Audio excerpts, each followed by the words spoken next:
Mas importante ang batasan.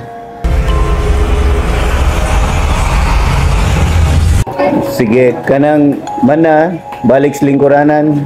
A few moments later. Balik lagi sa lingkuranan. Kanang nagbarog, balik sa lingkuranan. A few moments later. Sige, balik sa lingkuranan.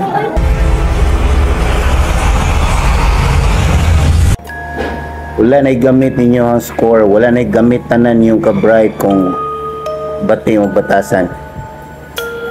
Tungod kay bright ka, di na ka pasulti, di na ka maminaw. Imong kaugalingon na lang mong hunahon-hunahon.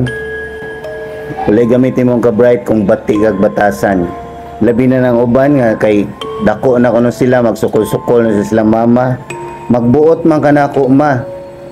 Kay kamao na ka. So kung nga na magsinultihan, ayaw mo puyo sa inyong bahay ha, kamao na magaka. Pangitag imong trabaho, ikay buhi si mo kaugalingon, ayaw kaon sa pagkaon na gipalit si mong mama.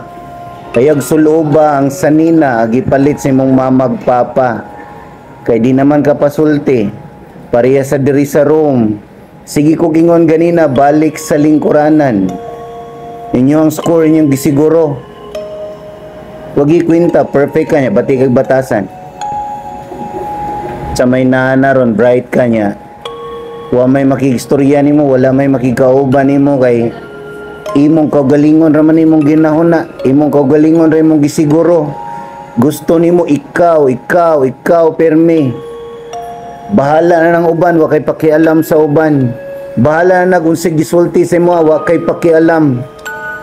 So unsa may gamitan na imong ka-bright ron? Say gamit sa score karon. May kay ka dako kag score, dahil hindi ka pasulti. Tarong din na. Tarong din na, ganinar ko sige gingon, balik sa lingkuranan. Mas importante ang batasan. Say gamitan ng dako kag score, pero wa kay batasan. Lagi na kapuslanan tanan. Parihara ka og may kang basketball pero di ka mamasag bola. Ganahan ka ikaw ra pirmi magkupot sa bola, imuha ra tanang bola, imuha ra tanang score. Hala duwa di basketball nga ikaw ra usa pwede ba? Di biya ka pwede mo duwa kung way ka uban. Kaya ang usa ka basketball team ang musod sa court 5 ka buok, di pwede usara. Kung usara ka pildi mo daan.